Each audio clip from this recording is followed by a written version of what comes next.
welcome to the show. I'm very excited to talk to you today. Thank you so much, Elaine. I'm glad to be here. Very excited to talk with you. And for people that are watching this versus listening to this, they can already probably guess the topic we're going to be talking about today, and that is around the soft skills, which I don't even know why it's called that. We need to change that. We need to use something else for it, but I'm very excited to talk to you about this topic. But before we go in, tell me a little bit about your career story and how you end up being so passionate about soft skills yourself. Oh, thank you so much. Yes, it's interesting, the soft skills debate of the term. I think it's as I was thinking about soft skills and why they're so important in the name of my business. So the name of my business is TFA Soft Skills, and that's an evolution since I started my own business 4 years ago. And when I was trying to think about how can we call it something else? Because there is such a great debate. Are they human skills? There's nothing soft about them, right? The competition with hard skills, the whole thing. And I figured, well, at least for now point in time, most people are anchored in soft skills. And so while we've got that audience that can understand what they are at this point, we can work on changing it. I think for the purpose of our discussion and what I think they are, it's the attributes and characteristics and abilities that can help one differentiate themselves from someone else. So that's really what I've anchored so much of what I do. In terms of my path, I appreciate you asking the question, because I think, I also have a podcast and I talk with people all the time about their path and how they've navigated their path. And the first thing I want to say is that it's never a straight line, and it's never what you think it's going to be, rarely. And I am someone, I'm living proof of that. I started out with a degree in communications. I graduated in the early 90s when we were in a recession and there was really no work. And I ended up working at a gym, like at a tennis squash center, and was the receptionist. And, was frustrated. I had just graduated with my degree in communications. I was ready to take on the world. I had a minor in psychology and there was just nothing available. And it started a whole journey for me of really trying to figure out, what am I going to do with myself? What do I really want to do? Communications as a degree is fairly vague. And I didn't realize that at the time either, in terms of what does that mean and what can that get you? So I actually ended up leaving. I'm from the DC area. I left and I went to California in the early 90s to be an actress. I had done some acting in college and I thought, well, this is the chance. I can't figure out exactly what I'm going to do professionally. So I'm going to go be an actress. So I spent 3 or 4 years in LA.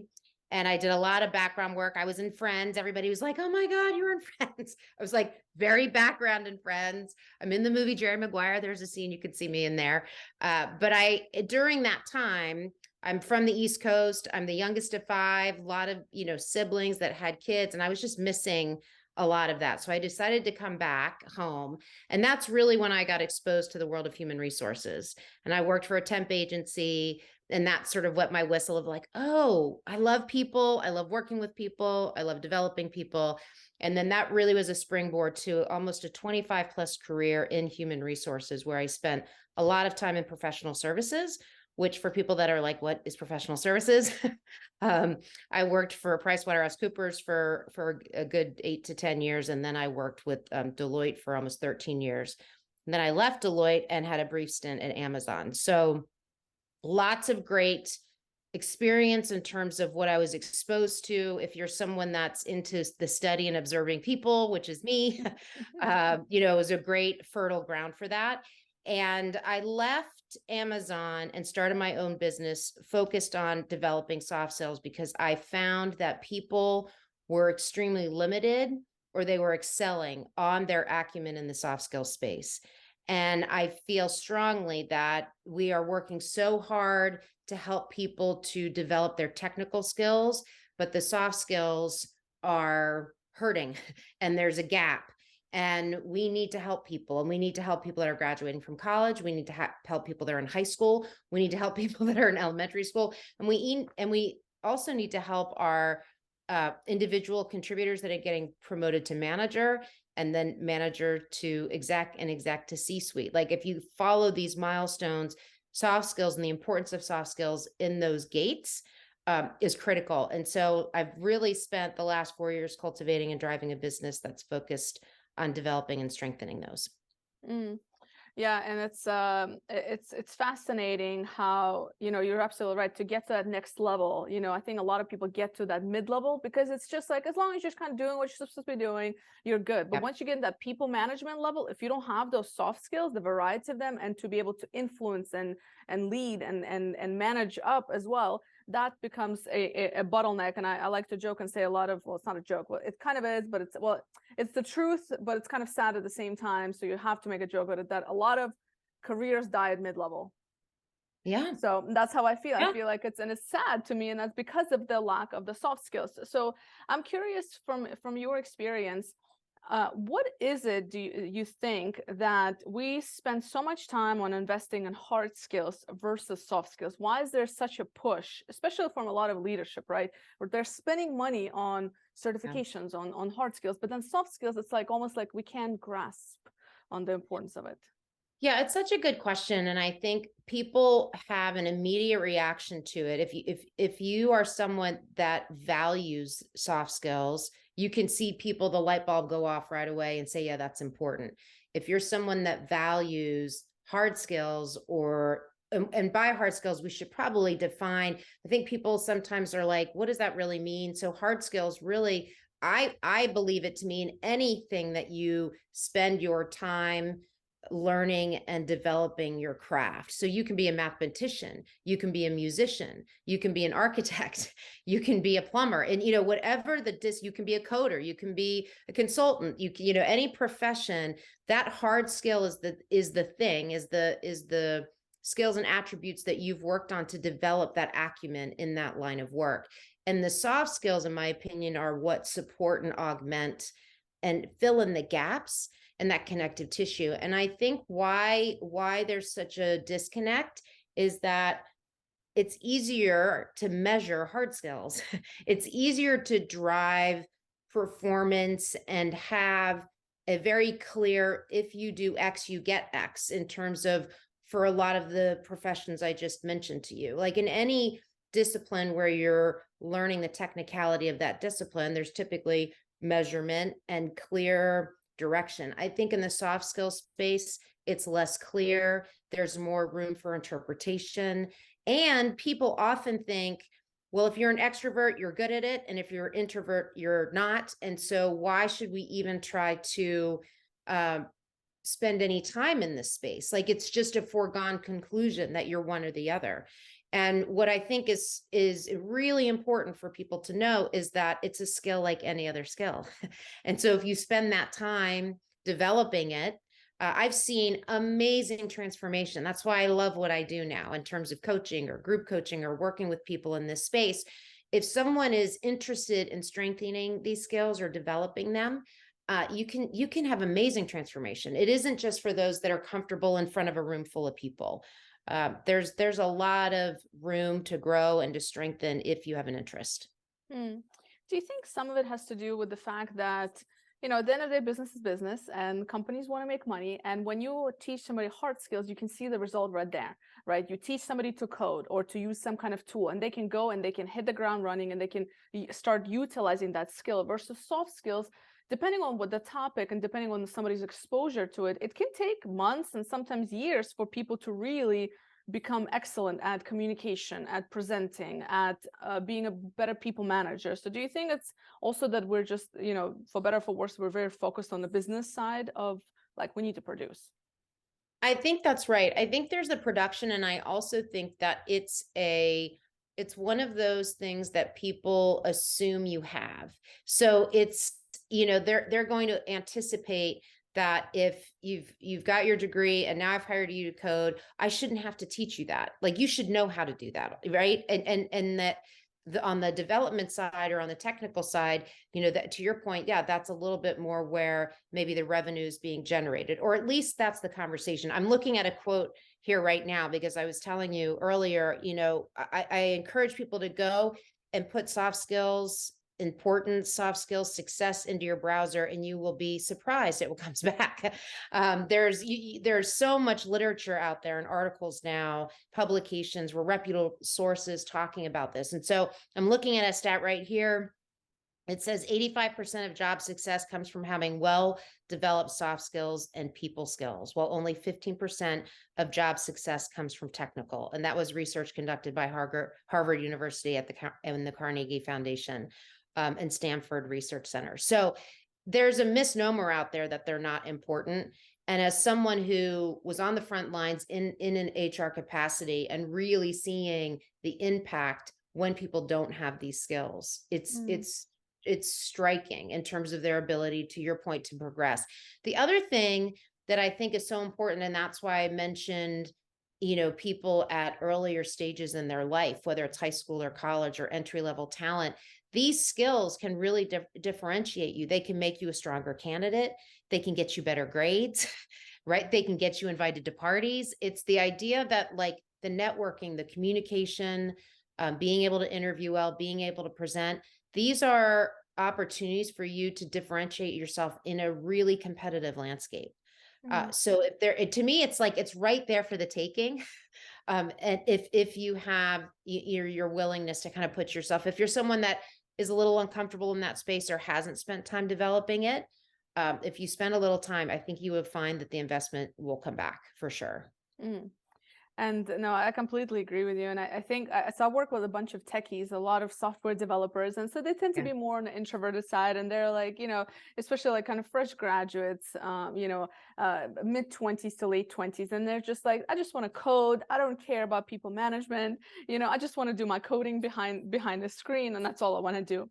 Do you see, have you seen like a trend where people tend to realize that sooner or later, if you want to grow, you just have to have those soft skills? Because we do hear of very techie people that kind of don't really necessarily ever upskill themselves on the soft side. Do you see like a trend? Is there like a pivot point, or do you feel like the person really just has to have that want and desire to make a change, or does it actually push? Yeah, I love that question, because what I think is really important about this space is that wherever you are on the spectrum, if you're somebody that's interested in your own growth and development, there's opportunities to strengthen the skills. So to your point of like, do you have to be at an inflection point where you're going to be a manager and all of a sudden you have to have people skills? No. If you're someone that appreciates being behind the scenes, being an individual contributor and not necessarily having to be leading people or having to exhibit or demonstrate these skills all the time, there's still an opportunity to strengthen your own comfort level. So I think we'll talk about it in a minute, but I just finished and I published a book called Soft Skills They've Learned the Hard Way. And it's infotainment, because I try to make it funny. I have a lot of great stories about ways that I failed in my own career, but also every chapter is about where are you now and how do you want to take the next steps to helping yourself feel more comfortable. I mean, all of us have to go to cocktail parties, right? Or have to go to start, if you're younger, you have to go to a club and like a club sport, or talk to a coach or talk to a teacher. Like we all have situations where it's uncomfortable, where you need to be able to, or you want to be able to speak more confidently. Just take that, for example, minus everything that we've already covered. Even that is a skill that you can develop. How do you make a good first impression? Do you know how many times it takes to undo a bad first impression? Is there a statistic around that? 20. Wow. 20 times. And you've got 30 seconds. So you have 30 seconds to make a good first impression, and you have 20. It takes 20 times to undo a bad one. So helping people understand what goes into that first impression. There's just so much that you can do that. And again, it's not a massive swing. There's subtle moves you can make. Practice in the mirror, practice with a friend, talk with the grocery store folks. There's ways to practice that are low stakes that you can strengthen and develop the skills. I'm curious. So you mentioned your book. So, and it's for those that are watching on video, you can see it right there. And it's first of all, I'm curious about the cover. Why did you choose that cover? I'm always can you describe it to people who are just listening? So if you can't see it, it says Soft Skills I Learned the Hard Way in big block letters, and right in the center is a big piece of wrapped candy. And it's supposed to illustrate, or it's supposed to be a Jolly Rancher, and I'll explain the Jolly Rancher story. So I was just telling this story not 2 hours ago, and I had a person kind of falling out on the floor when I told the story. So it's a first impression story. And this is an example of kind of what you'll find in the book. But I was about maybe 8 years into my career at one of the professional services firms I was mentioning. Felt like I had really started to build a brand for myself, being taken more seriously as an advisor to the business. And I had a very important meeting with a senior exec, a partner in the firm, and I was supposed to meet with him about talking about employee exit. So it was a serious subject matter, not to be taken lightly. So I was in my office, I was preparing, and I got the call, and he said, "I'm ready early. Like, can you come now?" So I of course, I was ready to go. So I got myself together, and I had a bowl of Jolly Ranchers on my desk, and I popped one in my mouth so that I could have a nice, didn't want to have dry mouth for the conversation. So I got myself all ready, got my, and our elevators were iffy. They aren't always working great. So I was like, I'll just run up the 2 flights of stairs. So I run up the 2 flights of stairs. I enter this partner's office who I'd never met face to face. I just knew of him. And as I run into his office, I was so out of breath from the stairs that I was like huffing and puffing. I was like, it's so nice. And I started choking on the Jolly Rancher. Literally choking. And by the way, Oh, no. this executive was extremely good looking, like probably one of the best looking humans I've ever seen. And he's behind this huge mahogany desk. And I am like in this personal hell while I'm choking. And then the Jolly Rancher comes up, drops right on the guy's desk. And he's just like, we're just staring at each other. Oh, that's Sort of like hilarious. peripherally, he like takes his hand and he's like, gets a tissue and like moves it and like, have a seat, And it's like, I'm never getting that moment back ever.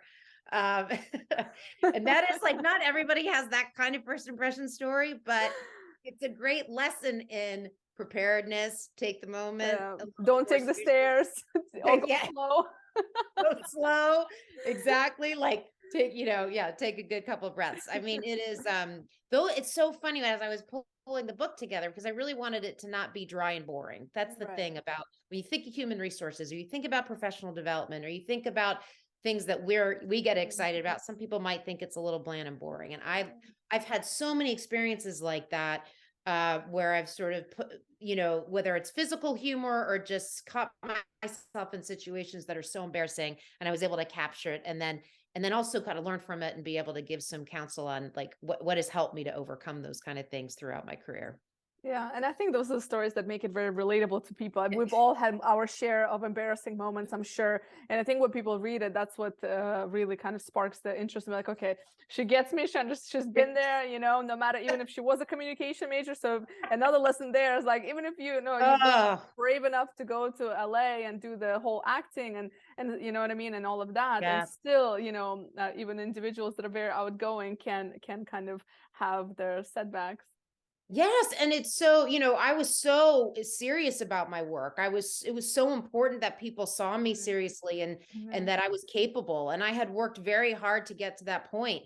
And so it just, it's partly who I am. Like I've realized that about myself and have come to like appreciate that about me. I kind of live loudly and I make big mistakes. And that's just, how I've been able to grow. But you got to learn to laugh at yourself. That's a big thing of like, and dust yourself off and know that even if you feel comfortable around people, there's still a lot of space to develop these skills for sure.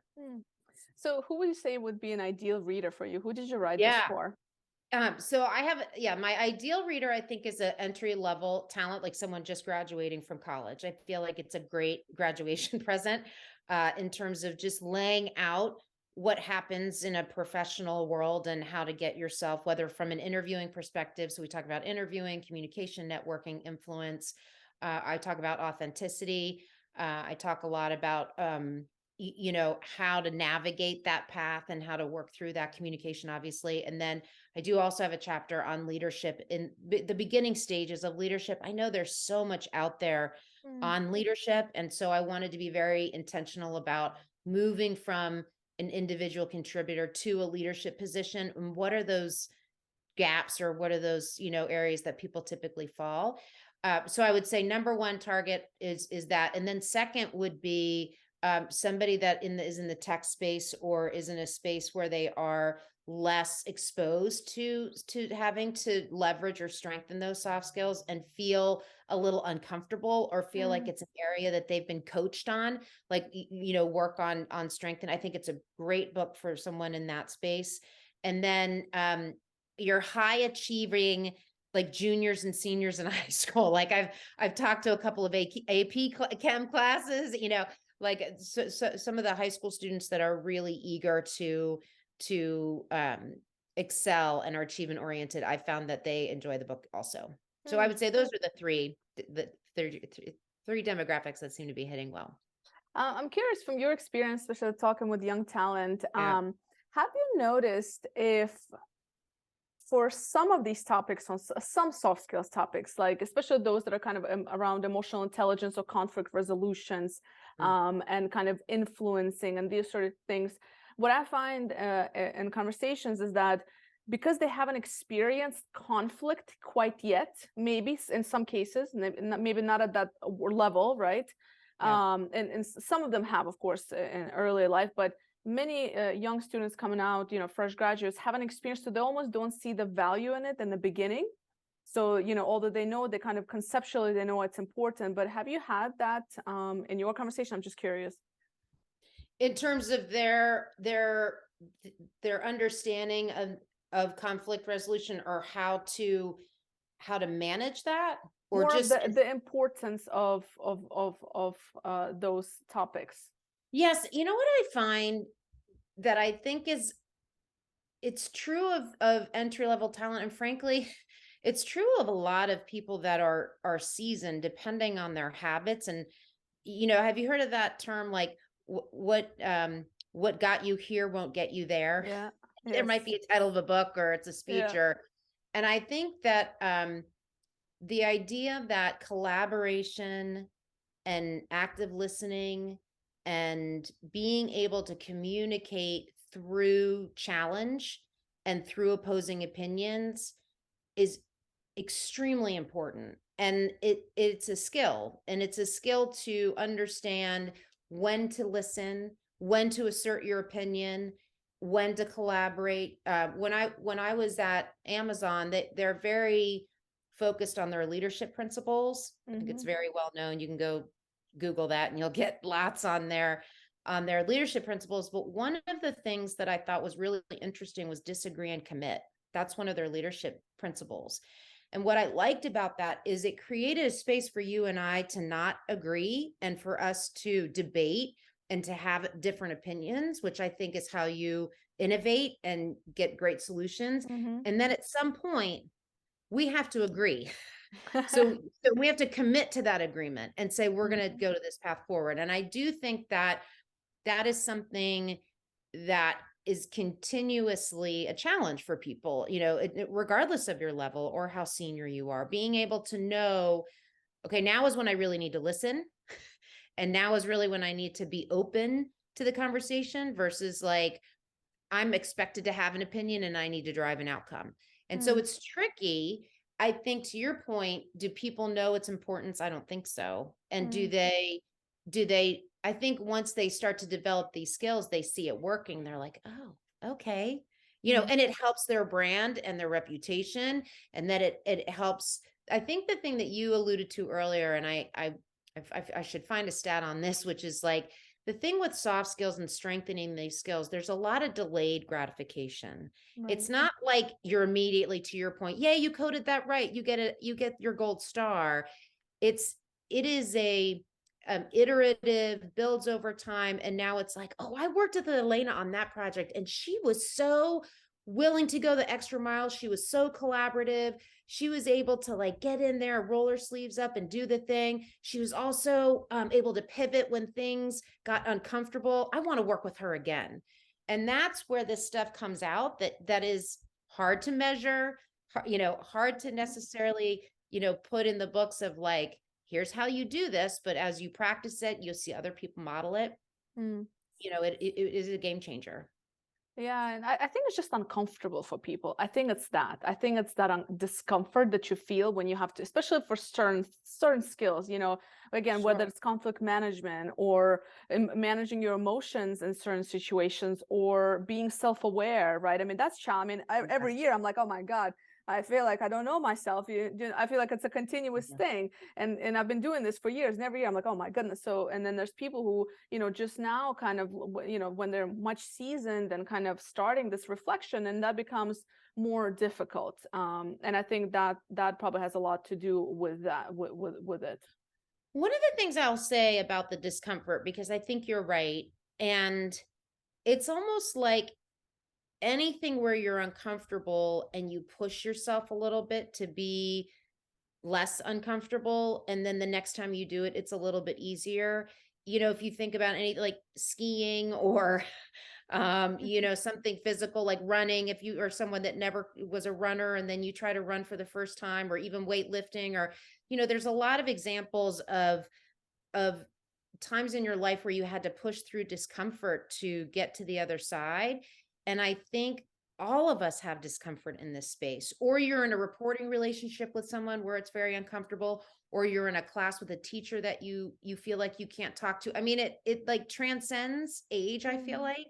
And so to me, putting yourself, say, I'm gonna stretch myself, I'm gonna make myself a little uncomfortable today, I'm gonna just push myself a little bit and see how that feels. It's like that. I heard you in another one of your previous interviews talking about like action creates momentum. Mhm. And I think that's right. Like that momentum of like, I tried it, I did it, I can do it again. It's amazing. That's Mhm. where that transformation happens.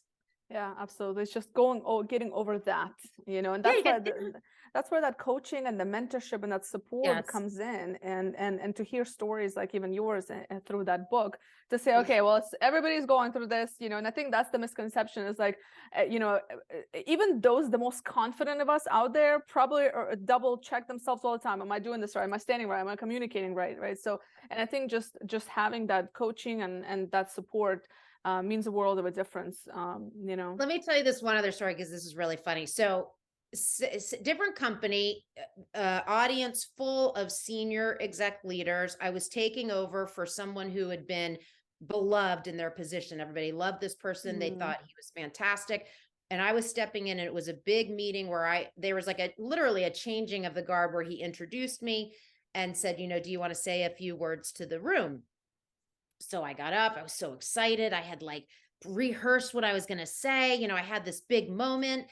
And so I said, "Oh, thank you so much, and I'm so excited to be part of this team now, and I can't wait to work with all of you." And then it was all going so well. I had the room, had the attention, and then I said, "I look forward to eating all of you later." Instead of meeting you, I Yeah. mean the room, and it was predominantly male, Yeah. and Oh no. probably 20 years ago, right? And they're just like cracking up. And someone in the back room was like, that's not how they made some comment about my Oh, predecessor. no. And and like you're in the moment, right? You can either laugh with them Yeah. or just completely panic and fall apart, So of course, made a joke because you got to be Yeah. You self-deprecating. gotta make a joke at that point. Yeah. And I still showed up the next day. I still, was a high performer. It's like it doesn't define you. Even if you're uncomfortable, things happen, you can move on. You can recover from it. Yeah, absolutely, absolutely.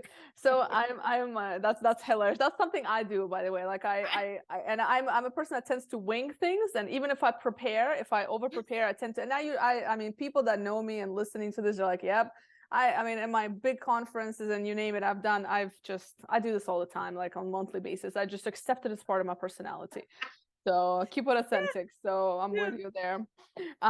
So I have just a couple of questions left for you, but I'm curious for people who are interested to get the book, where can you Yes. find it? So you can go to Amazon. It's available there.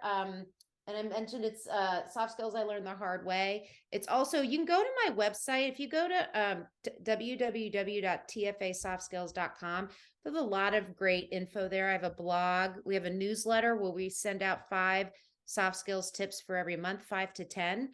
So that's a great opportunity to just get some quick hit tips.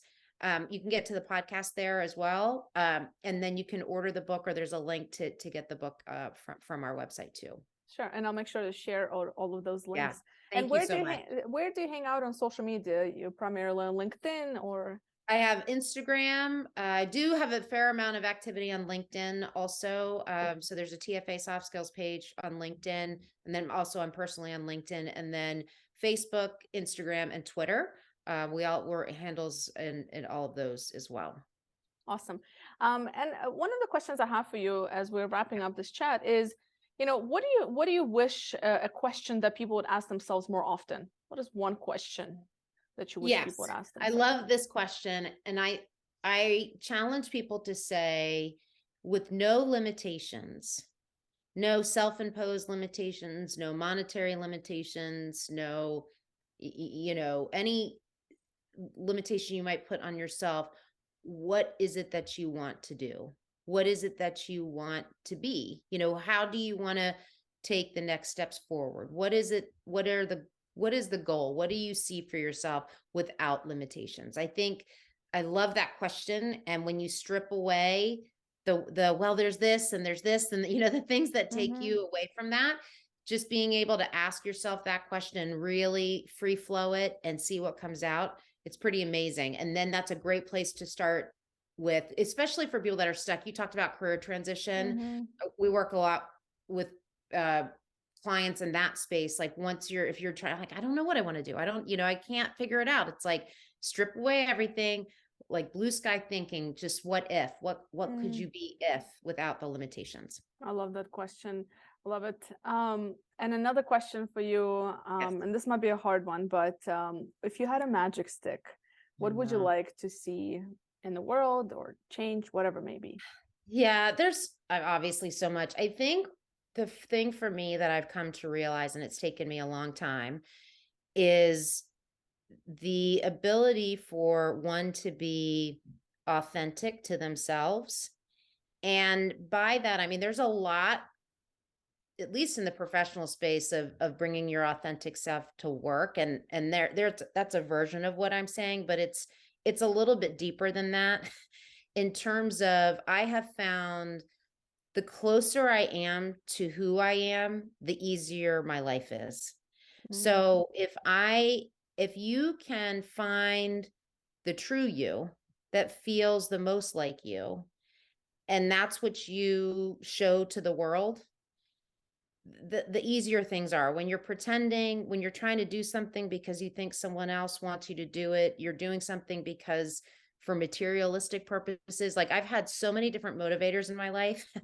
And what I've realized, and with the book, I wrote this chapter on authenticity because I think it is the ultimate differentiator, because I always say there's only one you on this planet. And so the more you're anchored in that, it really it makes things so much easier, and you're more confident and you feel better. So my magic wand would be to have people embrace that and to find it. Because you have to, like, know what it is. Your point about being self-aware, like, know what it is, embrace it, and be it. That would be my magic wand. Get out there and be authentic, and it will come. It will all come for sure. Beautiful. Thank you so much for being on the show. I very much appreciate everything that you're doing, and I look forward to also reading the book and sharing it with my audience. Thank you so much. This was a real pleasure. I appreciate you asking me to be on. Thank you so much.